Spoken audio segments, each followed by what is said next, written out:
नमस्कार प्रिय दर्शकों, मैं यशराज तिवारी आप सभी का बहुत बहुत स्वागत करता हूं प्रोफेशनल एस्ट्रोलॉजी पर। जैसा कि आप सभी जानते हैं, आज रविवार का दिन है और आज मैं आप सभी के सम्मुख उपस्थित हुआ हूं आप लोगों की जन्म कुंडली का निःशुल्क अध्ययन करने के लिए।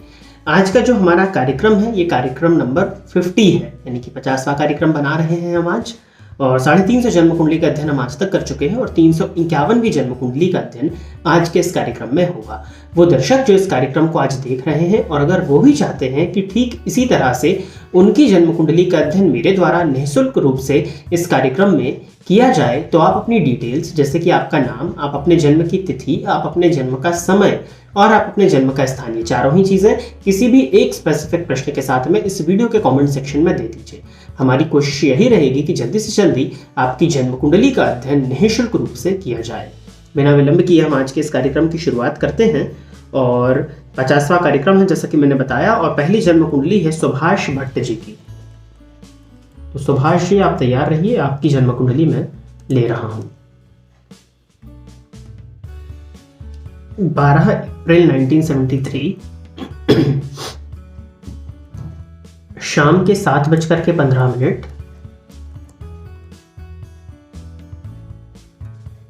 और लुधियाना पंजाब का इनका बर्थ है।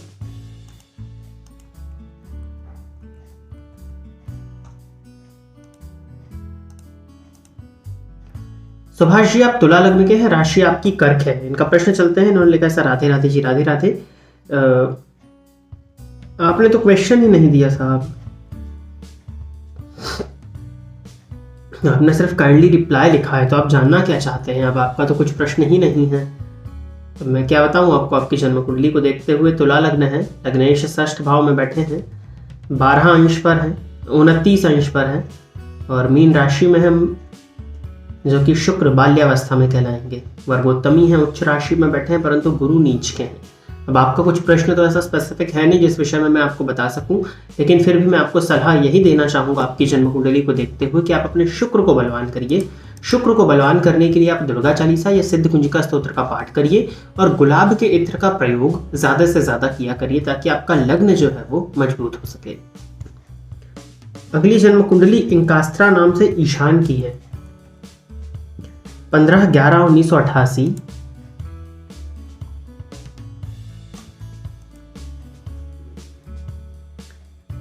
21:53 जन्म का समय है और वडोदरा गुजरात।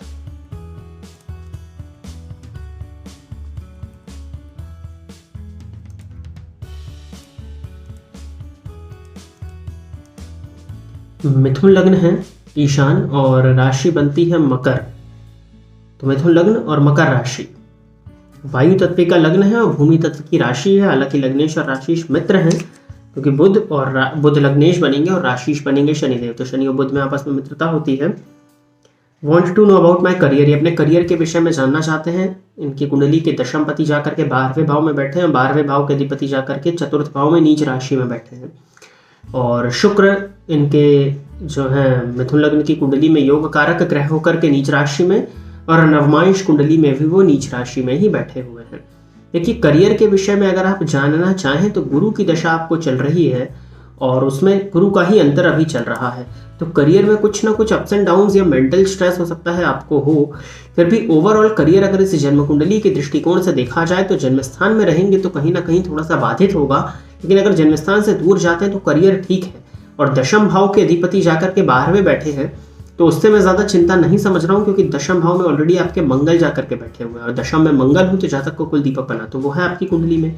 और लाभपति होकर के दशम भाव में बैठे हैं तो करियर ओवरऑल इस कुंडली में ठीक है, परंतु शनि की दृष्टि लग्न पर होने की वजह से और शुक्र का नीच राशि में हो जाने की वजह से जो बुध जाकर के पंचम भाव में शुक्र के घर में बैठे, परंतु शुक्र स्वतः नीच राशि में, तो बुध का भी जो बल है वो कम हो जा रहा है। सूर्य भी आपकी कुंडली में नीच राशि में, तो लग्न भी कमजोर हो जा रहा है।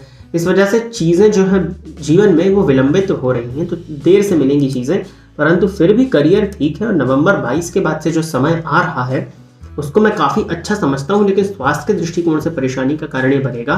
तो स्वास्थ्य का ध्यान रखें, स्वास्थ्य का ध्यान रखना जरूरी है आने वाले समय में। और विपिन चौधरी की आईडी से प्रवीण जी की जन्म कुंडली है। तो प्रवीण जी, आप तैयार रहिए, आपकी जन्म कुंडली मैं ले रहा हूँ। 26 फरवरी 1991, 1:35 AM, प्लेस है न्यू दिल्ली।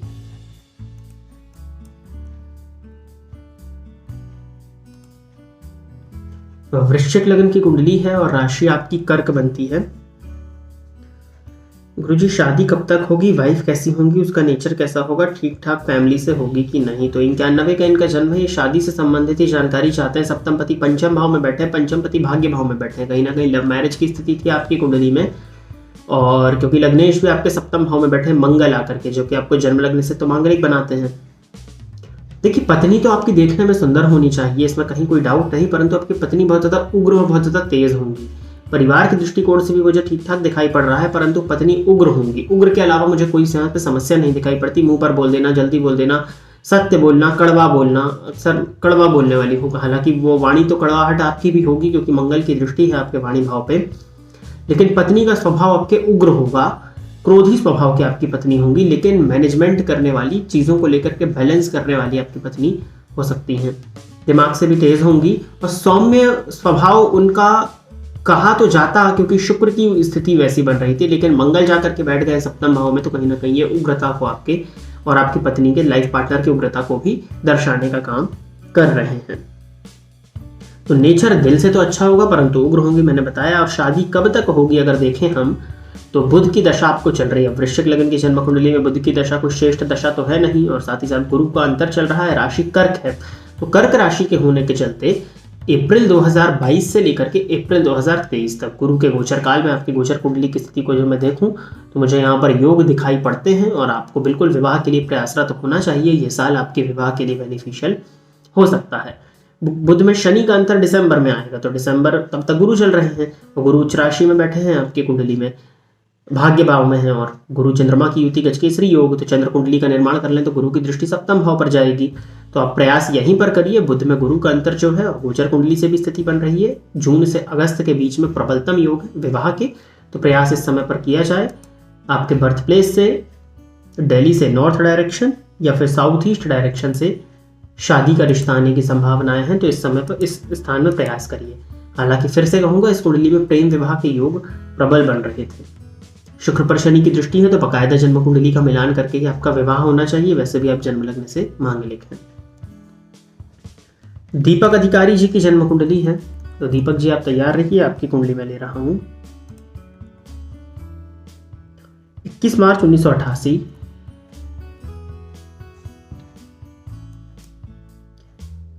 सुबह के 4 बजे, और काशीपुर उत्तराखंड।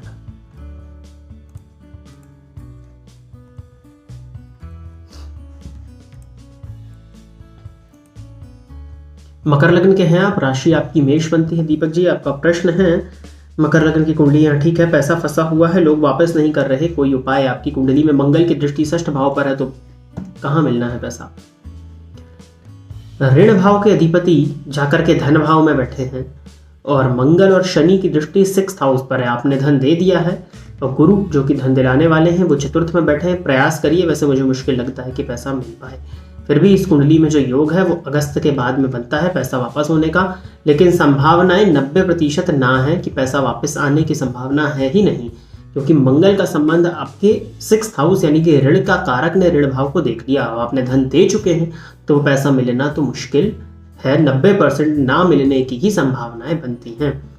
फिर भी शिव जी की आराधना करिए। मंगलवार के दिन शिव जी के मंदिर में जाकर के ऋण मोचन का पाठ किया करिए, और अपना धन वापस अगर आप लेना चाहते हैं तो उसके लिए गुरु की आराधना, गुरु को बल देने की कोशिश, तो नित्य पूजा पाठ करिए, धर्म कर्म करिए, उससे आपके गुरु को बल मिल जाएगा। गुरुवार के दिन जल में एक चुटकी हल्दी डाल करके स्नान करने से भी गुरु को बल मिल जाता है, तो वो भी आप कर सकते हैं। बाकी एक उपाय मैं आपको और बता देता हूँ, करना चाहें तो करें। शुक्रवार के दिन या हो सके तो रोज शुक्रवार से प्रारंभ करके नित्य सायंकाल अपने पूजन स्थल में जाकर के नॉर्थ डायरेक्शन में फेस करके बैठिए, घी का दिया जलाइए और श्री सूक्त का पाठ करना शुरू करिए। इससे भी फंसा हुआ पैसा आने की संभावनाएं बनती हैं, तो आप ये कर सकते हैं। हालांकि आज के बाद एक चीज का ध्यान रखिएगा कि पैसा कभी उधार मत दीजिएगा, पैसा फंस जाएगा और लड़ाई होगी, वो अलग है, वो है आपकी कुंडली में। क्योंकि अब इसको पूरा डीपली समझना होगा या मुझे समझाना होगा, तो वो तो यहाँ पर पॉसिबल नहीं है, लेकिन जितना मैंने बताया आप उस बात को बस अभी ध्यान रखें, तो वो जरूरी होगा आपके लिए। रुपेश जी ने डेट ऑफ बर्थ दिया है 8 अगस्त 1990। रात के 9:40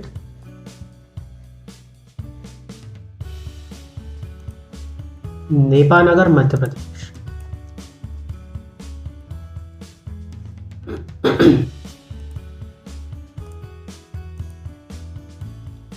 रुपेश जी, मीन लग्न के हैं आप, राशि आपकी कुंभ है, चल रही है आपको 7.5 चंद्रमा शनि से दृष्ट है, फलस्वरूप व्यय अधिक की स्थिति, मानसिक अशांति आपके साथ में होगी अभी वर्तमान समय में। इंडियन एयरफोर्स में ए क्लास ऑफिसर मींस लेफ्टिनेंट बन पाऊंगा और कब? दशम में शनि है, शनि वायु तत्व का ग्रह है और एयरफोर्स में सफलता दिलाने का ये काम करता है। लेफ्टिनेंट की बात अगर कर ले तो मंगल की स्थिति को देखा जाए तो मंगल स्वग्रही है, नवमांश में भी स्वग्रही है, तो यहाँ मेष के और नवमांश में वृश्चिक के। तो ओवरऑल इस कुंडली में गुरु का उच्च राशि में होना योग तो पर्याप्त है, योग पर्याप्त है। अब बात आ जाती है समय की। तो मीन लग्न की जन्म कुंडली में शनि की महादशा, अब शनि की महादशा मीन लग्न की कुंडली में कोई बहुत अच्छी तो होगी नहीं। लग्नपति ज्ञान भाव में है, सूर्य गुरु की युति, दिमाग से आप तेज हैं, इसमें कहीं कोई डाउट नहीं है। कंपटीशन भाव के अधिपति भी जाकर के पंचम स्थान में फिट है, परंतु शनि की महादशा, शनि की 7.5 का होना और चंद्रमा पर शनि की दृष्टि का पड़ जाना आपको मानसिक रूप से तो बहुत अशांत करके रखेगा कि पढ़ ना पाए, कुछ ना कुछ विघ्न बाधा संकट पढ़ाई के समय पर आ जाए, कंसंट्रेट करने में परेशानी हो जाए जो कि आपको पीछे खींचेगी। आपने पूछा है कब, तो आपकी जन्म कुंडली की महादशाओं का ही भी एक सहारा है मेरे पास में, जिससे देख के मैं बता सकता हूँ कि इस समय योग है। तो शनि में मंगल का अंतर जून 22 के बाद है, तो जून 2022 के बाद में तो प्रबल संभावनाएं बनती हैं कि आप इस क्षेत्र में नौकरी जो है वो ले सकते हैं, परंतु बिना पढ़े तो जॉब मिलने से रही। तो कंसंट्रेशन का थोड़ा सा ध्यान रखिए, कंसंट्रेशन अपना थोड़ा अगर आप स्ट्रॉन्ग कर लें तो मुझे लगता है कि आप ले सकते हैं, क्योंकि आपकी जन्म कुंडली में जो ग्रह योग मैं देख पा रहा हूँ वो आपको एयरफोर्स में लेफ्टिनेंट बनाने के लिए काफी है। अब रही बात उपाय की, तो नित्य हनुमान चालीसा का 3 पाठ, क्योंकि 7.5 चल रही है। पहला उपाय बजरंग बाण का 1 पाठ किया करिए, हनुमान जी की अत्यधिक आराधना करिए। शिव जी इष्ट देवता हैं आपके, शिव जी की आराधना करने से चंद्रजन्य दोष भी जो है वो दूर हो जाते हैं। तो शिवलिंग पर नित्य दुग्ध या तो सिर्फ प्लेन जल आप अर्पित करिए। शिवलिंग पर जल अर्पित करने से भी मुझे लगता है कि आपको दूध, जल और काला तेल, इन तीनों चीजों का मिश्रण बना करके शिवलिंग पर अर्पित करना चाहिए। ये उपाय आपके लिए बेनिफिशियल होगा। तो इतने उपायों को करिए और अपना 100% दीजिए। शनि की महादशा में मंगल का अंतर आपके लिए मैं समझता हूँ कि काफी हद तक बेनिफिशियल हो सकता है, एयरफोर्स में नौकरी दिलाने वाला हो सकता है, इस बात की संभावनाएं प्रबल हैं। तो प्रिय दर्शकों, इतनी ही जन्म कुंडली लेकर के आज मैं आप सभी के सम्मुख उपस्थित हुआ था। आशा करता हूं कि जितने भी लोगों की जन्म कुंडली का अध्ययन मेरे द्वारा इस कार्यक्रम में हुआ वो सभी संतुष्ट होंगे। अगर आप इस कार्यक्रम को पहली बार देख रहे हैं और अगर आप भी चाहते हैं कि आपकी जन्म कुंडली का अध्ययन मेरे द्वारा इस निःशुल्क कार्यक्रम में किया जाए, तो आप अपनी डिटेल्स जैसे कि आपका नाम, अपने जन्म की तिथि, अपने जन्म का समय और अपने जन्म का स्थान, ये चारों ही चीजें किसी भी एक स्पेसिफिक प्रश्न के साथ में इस वीडियो के कमेंट सेक्शन में दे दीजिए। हमारी कोशिश यही रहेगी कि जल्दी से जल्दी आपकी जन्म कुंडली का अध्ययन मेरे द्वारा इस निःशुल्क कार्यक्रम में किया जाए। तो आज के लिए बस इतना ही रखते हैं। पुनः आप सभी के सम्मुख एक नए विषय को लेकर के और अगले सप्ताह आप लोगों की जन्म कुंडली का अध्ययन करने के लिए मैं इसी तरह इसी समय पर उपस्थित रहूंगा। तब तक के लिए इजाजत दीजिए, नमस्कार। फोन पर बात करके कुंडली दिखाने के लिए एवं ज्योतिष से संबंधित अन्य सर्विसेज के लिए आप स्क्रीन पर दिए गए नंबर पर कॉल या व्हाट्सएप करके पर्सनल अपॉइंटमेंट ले सकते हैं। अब आप YouTube के साथ साथ Facebook और Instagram पर भी मेरे अकाउंट को फॉलो कर सकते हैं, जहां पर आपको ज्योतिष से संबंधित जानकारी मिलती रहेगी।